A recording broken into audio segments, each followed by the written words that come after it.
tous et bienvenue sur footballclubdemarseille.fr pour un nouveau flash mercato. Nous sommes le mercredi 30 août. Et oui, 30 août, il est 14h52 très précisément. Et c'est la crise.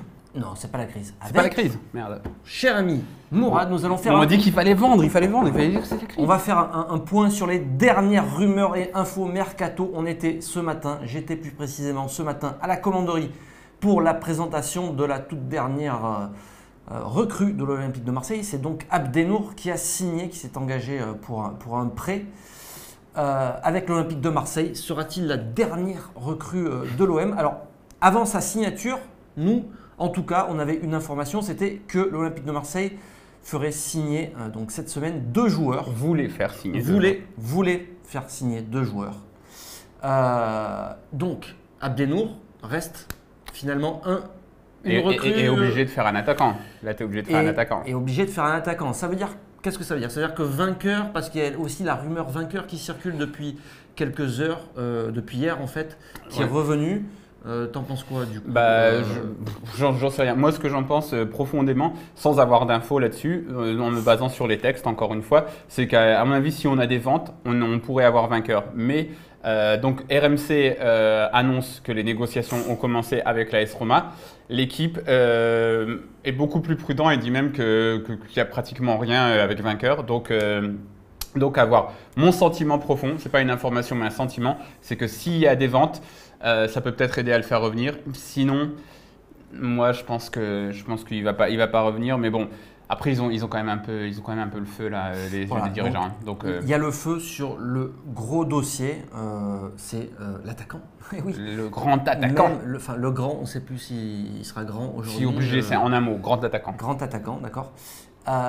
Et puis c'est aussi la priorité de Garcia qui lui l'a martelé depuis plusieurs semaines maintenant. Il lui faut un avant-centre. Et ce matin, fin de matinée, Jacques-Henri Hérault dit lui, au final, finalement c'est peut-être pas sûr. Hein. Il n'y aura peut-être pas de grand attaquant. Il ne se laissera pas dicter la loi du marché. C'est lui qui la dicte. Oui, exactement. Donc peut-être qu'il n'y aura pas d'attaquant au final, Mourad. Non, mais moi, je sais que toi tu défends un peu cette hypothèse, mais moi je me dis que c'est pas possible. On va en avoir un, même un pourri, on va avoir un attaquant. Même s'il faut mettre 30 millions d'euros sur Slimani? C'est bien là la différence. Donc on va faire un peu le tour des rumeurs. Par exemple, Slimani et c'est qui l'autre, Dembélé. Ce matin, l'équipe annonce que ces 2 pistes seraient un peu tombées à l'eau à cause des prix demandés. Donc 25 millions, 30 millions et que ce serait trop haut pour les dirigeants marseillais. Des dirigeants marseillais qui pourtant, via Jacques-Henri Hérault, avaient dit sur le plateau de Breaking Foot la semaine dernière qu'ils étaient prêts à faire des transactions de l'ordre de 30 millions. Et aujourd'hui, c'est trop cher. Donc, est-ce qu'il faut peut-être pas aussi comprendre par rapport à ce qu'il t'a dit ce matin en conférence de presse que c'est aussi c'est pas les bons profils, voilà. On peut peut-être le comprendre sur Slimani. Et ça se comprend effectivement. Si tu mets pas acheter 30 millions juste pour mettre 30 millions. Alors surtout sur Slimani, tu vois, parce que encore sur Dembélé, à la limite, il est jeune, il est français, il a un profil particulier. Tu peux peut-être te dire que c'est un gros potentiel, donc peut-être pourquoi pas. Mais vu les critiques qui s'est déjà prises pour avoir mis 30 millions sur Payet. Là, sur Slimani, ce serait parce que Slimani, c'est encore en dessous du niveau de Payet. Personne ne comprendrait, mais est-ce que les gens peuvent comprendre si jamais il n'y a rien en fait? Je pense pas non plus. Je pense que là, ça grognerait sérieusement et que ça s'envenimerait énormément. En fait, le truc, pour revenir là-dessus, s'il n'y a pas d'attaquant, je pense que ça grognerait énormément et que si tu mets 30 millions sur un attaquant, donc ça grognerait moins, même si c'est Slimani, mais que par contre, ce serait peut-être pas très sérieux au niveau de la gestion. Exactement. Alors, il y a une autre info concernant ce dossier de l'attaquant, c'est Vincent Aboubakar. Eh oui, Vincent Aboubakar. On vous en parle depuis le 24 juillet dernier. Ça reste aujourd'hui une des pistes les plus chaudes. Alors Foot Mercato explique que l'OM a fait une offre de 18 millions, c'est ça? Plus un intéressement à la revente. Voilà. Ce serait la 3e offre que l'OM aurait faite. 3e offre de l'OM et 3e offre refusée. On ne sait pas encore. Enfin, il y a 3e offre. On a eu l'info qu'une 3e offre aurait été formulée par l'Olympique de Marseille. Mais Alors là aussi, il y a plein de sons de cloche, RMC, SFR Sport, donc annonce que pareil, Aboubacar veut venir à l'OM, mais la Provence d'un autre côté explique que Porto ne veut pas le laisser partir, donc il faudra un peu surenchérir. On sait que Jacques-Henri Hérault ne se laisse pas dicter sa loi, donc à voir, ça paraît un peu compliqué. Après, est-ce que c'est pas un peu du bluff? Moi, j'ai envie toujours de rappeler que quand Sergio Conceição dit non, mais il partira pas, que lui devait pas partir de Nantes non plus. Donc bon, en mercato, rien n'est impossible, mais.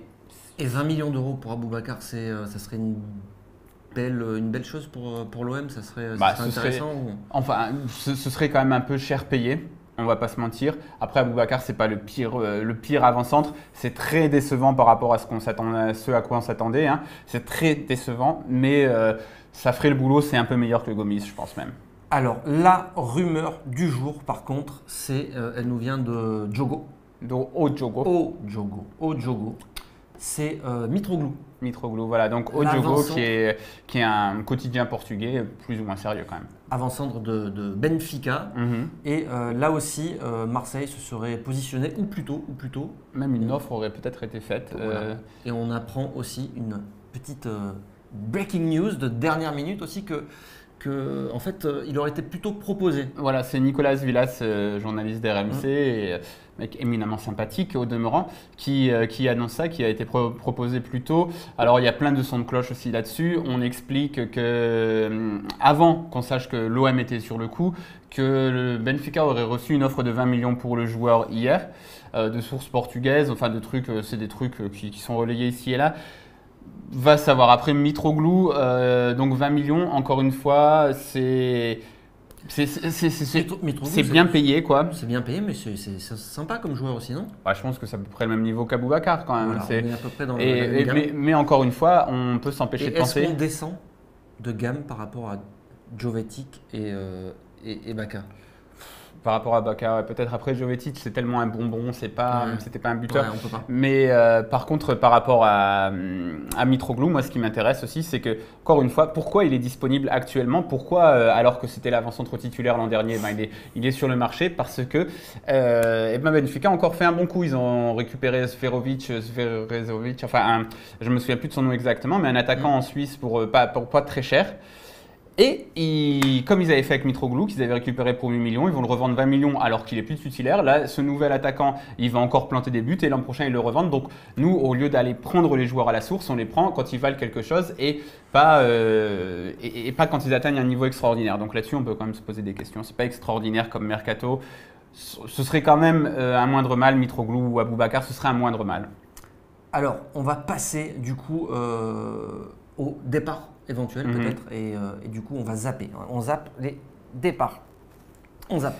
Non mais j'ai toujours pas l'effet spécial. Ouais, tu n'as toujours pas. J'ai pas l'effet spécial, mais est-ce qu'il va y avoir des effets spéciaux pour faire disparaître notamment Ubokan de cet effectif? Arrêtez d'être méchant avec Ubokan. Bon, ok, il a complètement pris le bouillon. Contre Monaco, mais encore une fois, c'est la cible première de toutes les critiques, alors que Doria, il a été bon au marquage et tout, Rolando aussi. Enfin, ça a été un peu le moins nul des nuls pour moi, mais il a été nul quand même, hein, les gars, on va pas se mentir. Et bref, Ubokan, alors Dijon serait intéressé par le joueur. Après, va savoir, il a quand même un salaire qui est au-dessus des 100 000 euros, donc on a un peu du mal à imaginer Dijon mettre de l'argent en plus, lui proposer un tel salaire, mais peut-être en prêt. D'ailleurs, c'est aussi, puisque je parle de Doria aussi pourrait avoir un prêt. Apparemment, c'est ressorti ce matin, je ne sais plus si c'était l'équipe ou la Provence. Donc, Doria pourrait repartir en prêt. Par contre, on ne nous dit pas encore où. Ce serait un peu un retournement de situation, puisqu'à la base, Rudy Garcia voulait garder Doria. Il n'avait pas fait ombre de ses sentiments par rapport à Doria, ses sentiments très forts. Et ces sentiments très forts, je crois qu'ils se sont crachés contre Camille Glick samedi, dimanche dernier. Alors, est-ce qu'on parle encore de... C'est pas marqué sur ta petite fiche, c'est petit freestyle. Est-ce qu'on parle encore des départs de Sarr et de Cabella? Parce que Sarr, il y a eu une petite allusion de Bouna Sarr quand même en conférence de presse, non? De notre ami Zoubi. Oui, Sarr, je pense que les dernières infos, c'était qu'il attendait de voir janvier. Donc, à mon avis, Sarr, il reste. Et Cabella, La dernière info sur le dossier, c'est que Zoubi lui a dit d'attendre qu'un renfort offensif arrive pour qu'il parte apparemment à Saint-Etienne. L'autre Garcia, Oscar Garcia, l'entraîneur de Saint-Etienne, lui aurait un peu retourné le cerveau de manière positive pour lui dire viens. Et donc concrètement, il faut s'attendre du coup à 2 renforts offensifs? Non. Ou un seul. S'il y a le grand attaquant, en gros, Cabella peut partir. Voilà. Il n'y aura pas un. Voilà, apparemment en prêt à Saint-Etienne. Donc, encore une fois, la logique du truc, elle n'est pas évidente d'envoyer Rémi Cabella, qui est un bon joueur, pas que tu l'envoies à Saint-Etienne. Ok, pourquoi pas. En prêt. Allez, je pense qu'on a tout dit. On a fait le tour des rumeurs de ce mercredi. À 15h, parce qu'on ne sait jamais ce qui se passe. J-1. On se revoit demain, jeudi, dernier jour du mercato. Le fameux jour le plus long, c'est ça? Le jour J. Le jour J, le jour le plus long. Allez, merci à tous. Ciao, ciao. Ciao.